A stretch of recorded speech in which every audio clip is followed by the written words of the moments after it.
Hello everyone, कैसे हो आप सब। I hope that you all are fit and fine. देखो गाइज, आज हम क्लास +1 की जो इकोनॉमिक्स है, जो बेसिकली आर्ट्स और कॉमर्स के स्टूडेंट्स ऑप्ट करते हैं, इसमें हम आज स्टैटिस्टिक्स का टॉपिक स्टार्ट करने वाले हैं, जो टोटली थ्योरेटिकल बेस्ड होगा। देखो, स्टैटिस्टिक्स क्या है, इसको समझाने से पहले मैं आपको ये बताना चाहूंगी कि ये जो स्टैटिस्टिक्स है वो बेसिकली तो मैथमेटिक्स की एक फील्ड है, मैथमेटिक्स का एक पार्ट है।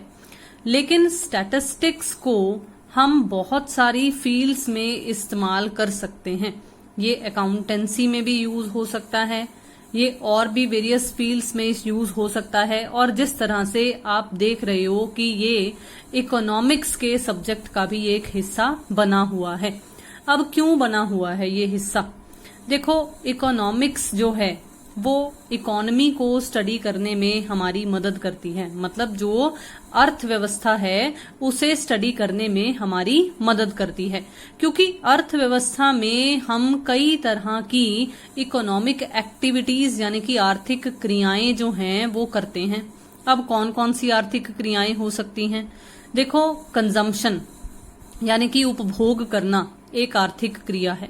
प्रोडक्शन, प्रोड्यूसर के द्वारा किसी भी तरह की प्रोडक्शन की जानी यानी कि उत्पादन किया जाना, ये भी एक तरीके की एक आर्थिक क्रिया है।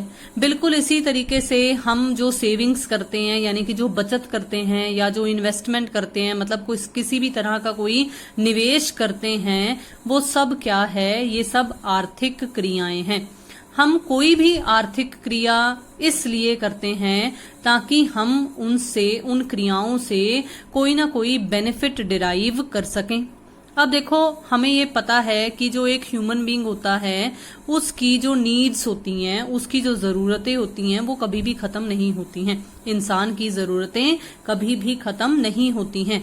लेकिन इंसान की जरूरतों को पूरा करने के लिए जिन रिसोर्सेज का इस्तेमाल किया जाता है, मतलब जिन साधनों का उपयोग किया जाता है, वो साधन बहुत ही लिमिटेड हैं।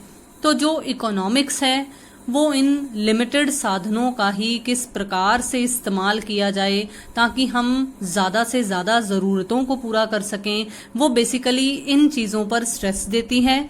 और जो स्टैटिस्टिक्स है वो इन्हीं ऑब्जेक्टिव्स को अचीव करने में, मतलब इन्हीं इकोनॉमिक ऑब्जेक्टिव्स को, इन्हीं उद्देश्यों को कि हम बेटर तरीके से हर एक की नीड को पूरा कर सकें, इस ऑब्जेक्टिव को अचीव करने में मददगार साबित होता है। तो हम देखेंगे कि स्टैटिस्टिक्स में ऐसे कौन से गुण हैं जिनकी वजह से इन्हें इकोनॉमिक्स में शामिल किया गया है। इसे भी इकोनॉमिक्स की एक फील्ड बनाया गया है, क्योंकि हमने इकोनॉमिक डिसीजंस लेने होते हैं, क्योंकि हमने कई आर्थिक नीतियां बनानी होती हैं, और आर्थिक नीतियां ऐसे ही नहीं बन जाएंगी, उन्हें हमें किन्हीं न किन्हीं तथ्यों पर आधारित कर फिर बनाना पड़ेगा। मतलब एक आधार तैयार करना पड़ेगा, तथ्यों का आधार, और उन तथ्यों के आधारों पर ही हम विशेष नीतियां, पॉलिसीज बना सकते हैं जो कि देश की उन्नति में सहायक साबित होती हैं।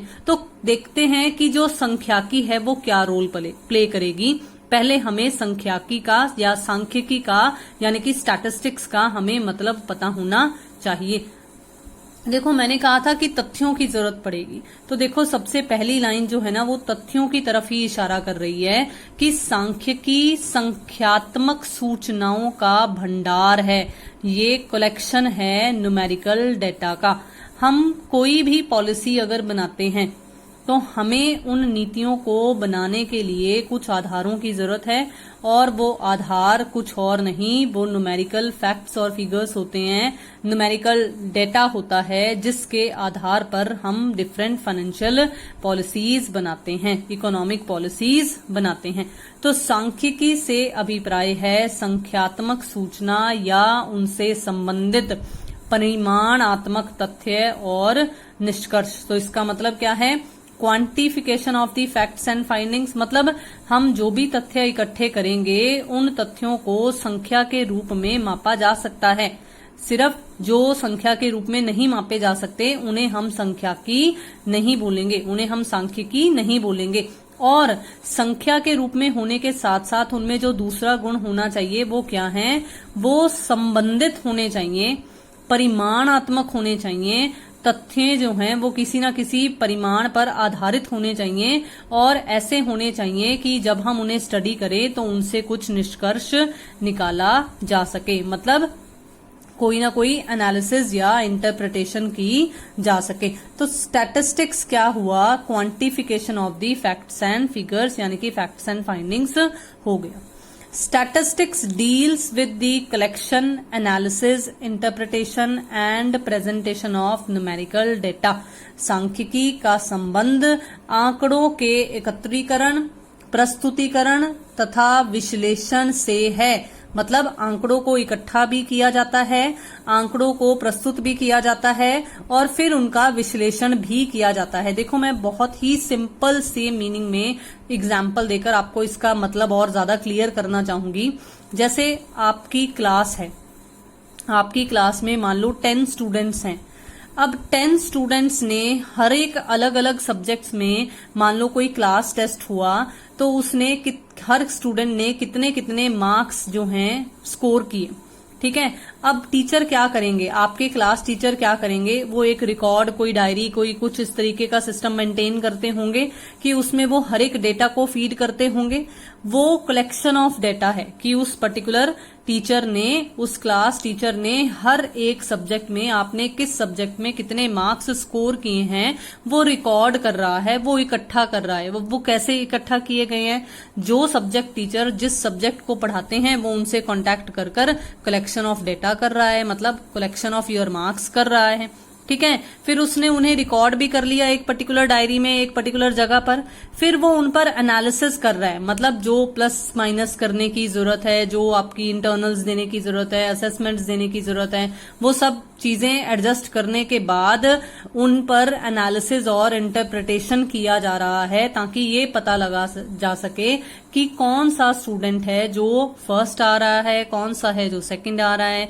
ये कैसे होता है, सभी के डेटा इकट्ठे किए, रिकॉर्ड कर रखे, एक पर्टिकुलर फॉर्मेट में तैयार किए गए, फिर प्लस कर उनकी एवरेज निकाली गई, परसेंटेज निकाली गई, देन उसके बाद पोजीशंस एंड रिमार्क्स दिए जाते हैं। तो ये सब चीजें क्या हैं, ये सब चीज और कुछ नहीं, ये सांख्यिकी यानी कि स्टैटिस्टिक्स ही है। तो देखो अगर मैं अब और आगे बढ़ूं तो जो सांख्यिकी है या जो स्टैटिस्टिक्स है, इसके बहुत बड़े स्कोप की वजह से, मैंने आपको बताया ना कि इसे अलग अलग फील्ड्स में इस्तेमाल किया जाता है, तो इसलिए इसका जो आकार है वो बहुत ही विस्तृत है। विस्तृत आकार के होने की वजह से जो सांख्यिकी है इसको 2 रूपों में परिभाषित किया जा सकता है। आज फिलहाल मैं सिर्फ एक रूप ही कवर करूंगी। एक मैंने यहाँ लिखा हुआ है कि एक रूप एक वचन होता है यानी कि सिंगुलर होता है, और दूसरा रूप जो है वो बहुवचन यानी कि प्लूरल होता है। मैंने आज सिर्फ और सिर्फ सिंगुलर सेंस ही कवर किया है, बहुत ही आसान है, और इसे मैंने इसलिए कवर किया है, पहले सिंगुलर को नॉर्मली आपकी बुक्स में प्लूरल पहले दिया हुआ होता है, मैं सिंगुलर पहले कवर कर रही हूं क्योंकि सिंगुलर को जब आप देखोगे तो आपको मैं थोड़ा सा आइडिया भी दे दूंगी कि ये वही चीजें हैं जिनको हमने आगे आने वाले चैप्टर्स में पढ़ना है। मतलब सिंगुलर की ही डेफिनेशन है जिस पर ज्यादा स्ट्रेस दिया गया है, और आपके आने वाले आगे चैप्टर्स जो हैं वो सब सिंगुलर की डेफिनेशन पर ही बेस्ड होंगे। तो देखो स्टैटिस्टिक्स इन सिंगुलर सेंस यानी कि एक वचन के रूप में अगर हम सांख्यिकी को पढ़ें तो वो क्या है। एक वचन के रूप में सांख्यिकी विभिन्न विधियों का समूह है जो संख्यात्मक आंकड़ों के संकलन, वर्गीकरण, प्रस्तुतिकरण, विश्लेषण तथा निर्वचन के लिए प्रयोग की जाती हैं। In the singular sense statistics is the collection of various tools और मेथड्स। बोला था ना यहाँ विधियां, तो इसका मतलब स्टैटिस्टिक्स क्या है अगर हम सिंगुलर सेंस में बात करें तो इसमें हम कुछ विभिन्न विधियों का प्रयोग कर रहे हैं या मेथड्स का, उपकरणों का इस्तेमाल कर रहे हैं जो कि डेटा को कलेक्ट करने के लिए, आंकड़ों को एकत्रित करने के लिए, ऑर्गेनाइज करने के लिए, प्रेजेंट करने के लिए, एनालाइज करने के लिए और इंटरप्रेट करने के लिए इस्तेमाल किए जाते हैं। आई होप कि ये मीनिंग आपको समझ में आ गया होगा। अब देखते हैं कि हमें और आगे क्या बता रखा है। देखो, हमें इसी से रिलेटेड मैंने एक परिभाषा कवर की है, एक डेफिनेशन कवर की है। कई बार एग्जाम्स में आ जाता होता है डिफाइन स्टैटिस्टिक्स। जब डिफाइन का कंसेप्ट आ जाता है तो हमें किसी के अकॉर्डिंगली डेफिनेशन देनी होती है। तो मैंने यहाँ पर एक बहुत ही सिंपल सी डेफिनेशन कवर की है, जैसे आपको मीनिंग बताया है बिल्कुल उसी से रिलेटेड परिभाषा है क्रॉक्सटन और काउडन के अकॉर्डिंगली। क्रॉक्सटन और काउडन इनके अकॉर्डिंगली ये क्या कहते हैं, बहुत ही बड़े इकोनॉमिस्ट स्टैटिस्टिशियंस हुए हैं, तो इन्होंने क्या कहा है, सांख्यिकी को संख्यात्मक आंकड़ों का संग्रह करने, प्रस्तुतिकरण, विश्लेषण तथा उनके निर्वचन से संबंधित विज्ञान कहा जा सकता है। देखो, वही वर्ड्स लिखे हुए हैं, वही शब्दों का इस्तेमाल है, सिर्फ थोड़ा सा इधर उधर हेरफेर कर दिया गया है। तो इसीलिए मैंने इसी डेफिनेशन को उठाया है और यहां पर मेंशन किया है।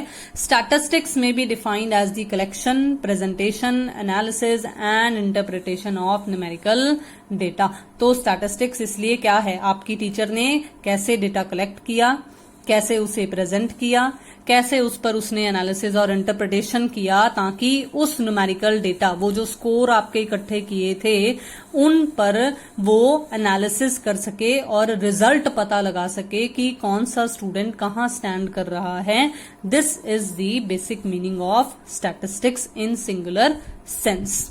अब देखो, बहुत ही आसान सांख्यिकी अध्ययन की अवस्थाएं, स्टेजेस ऑफ स्टैटिस्टिकल स्टडी, जिसको ये मीनिंग समझ में आ गया उसको ये स्टेजेस समझने में कोई भी प्रॉब्लम नहीं होगी। देखो, अगर मैं एग्जाम्पल की फॉर्म में ही फिर से बात करूं, क्या हम बिना स्कोर इकट्ठा किए, बिना हर सब्जेक्ट के स्कोर इकट्ठा किए, मतलब आपके मैथ्स में कितने मार्क्स हैं, आपके साइंस में कितने मार्क्स हैं, अगर मैं इस तरह की बात करूं, या अगर मैं कॉमर्स के ही सब्जेक्ट्स लूं तो आपके अकाउंट्स में कितने मार्क्स हैं, आपके इकोनॉमिक्स में कितने मार्क्स हैं, आपके बिजनेस स्टडीज में कितने मार्क्स हैं, ये मार्क्स इकट्ठा करने की बजाय क्या मैं सीधा ही एनालिसिस या इंटरप्रिटेशन कर सकती हूँ कि ये बच्चा फर्स्ट आया और ये बच्चा सेकंड आया? नहीं कर सकती ना। इसके लिए जरूरी क्या है, इसके लिए जरूरी ये है कि मुझे पहले आंकड़ों को स्टेप बाय स्टेप, मतलब मुझे मूव ऑन करना पड़ेगा। मुझे सबसे पहले आंकड़ों का संकलन यानी कि कलेक्शन ऑफ डेटा करना पड़ेगा। उसके बाद मुझे उसी डेटा को एक व्यवस्थित ढंग से ऑर्गेनाइज करना पड़ेगा।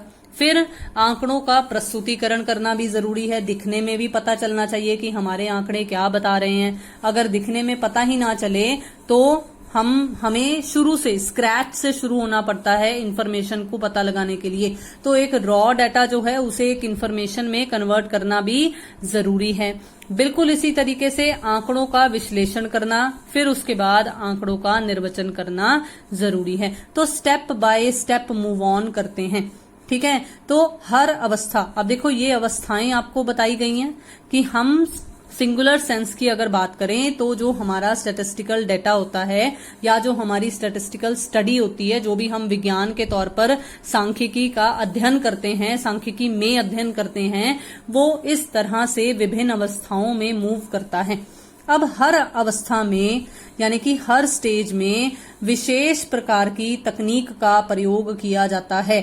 इन तकनीकों को सांख्यिकीय उपकरण कहा जाता है। इन टेक्निक्स को ही हम स्टैटिस्टिकल टूल्स बोलते हैं। अब ये आपको टूल्स देखकर पता चल जाएगा, चाहे आप टूल्स देखकर अपनी बुक का इंडेक्स चेक कर लेना, आपको इसी से रिलेटेड नाम लिखे हुए मिलेंगे। इसीलिए मैंने आपको आज ये टॉपिक कवर करवाया है ताकि आपको थोड़ा सा आइडिया लग जाए कि ये क्या है, जिसे हमने आगे आने वाले चैप्टर्स में भी कवर करना है। देखो, stage 1 census and sampling. Stage 1 ये थी कलेक्शन ऑफ डेटा। इस कलेक्शन ऑफ डेटा में जिस उपकरण का इस्तेमाल किया जाता है वो उपकरण का नाम है सेंसस एंड सैंपलिंग।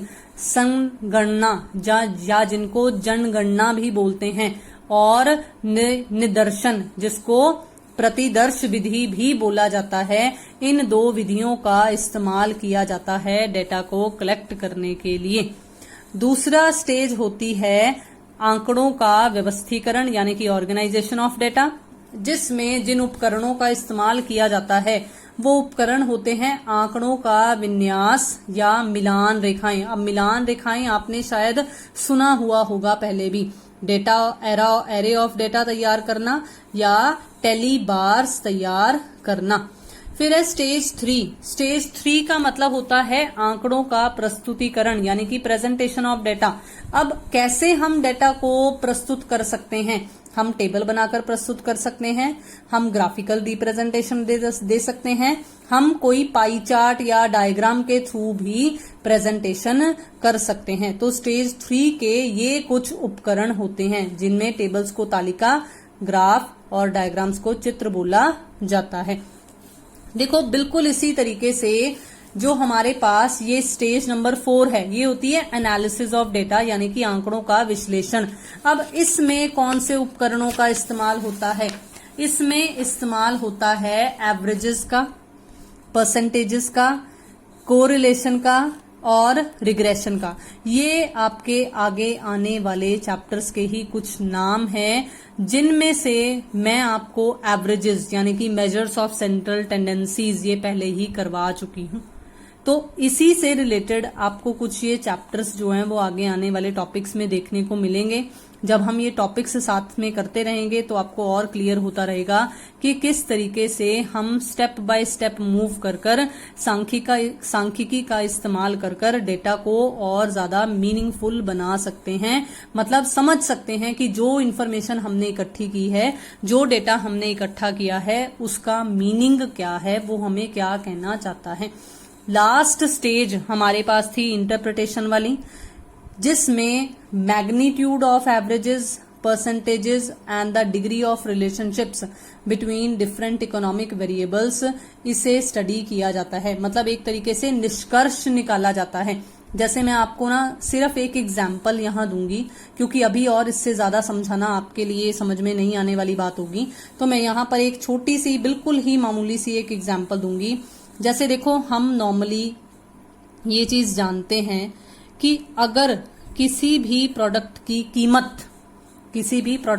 कीमत प्राइस, पी फॉर प्राइस, अगर किसी भी प्रोडक्ट की कीमत बढ़ती है तो जो उसकी डिमांड है, मतलब जो उसकी मांग है, वो कम हो जाती है।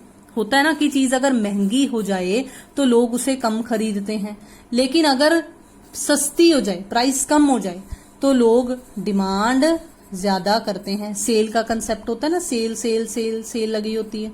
तो जब सेल लगी होती है तो इसका मतलब क्या है कि प्राइस कम है, सस्ते में मिल रहा है, तो लोग भागे जाते हैं। इसका मतलब डिमांड जो है उस वक्त ज्यादा होती है। So what is the relationship between the price and demand?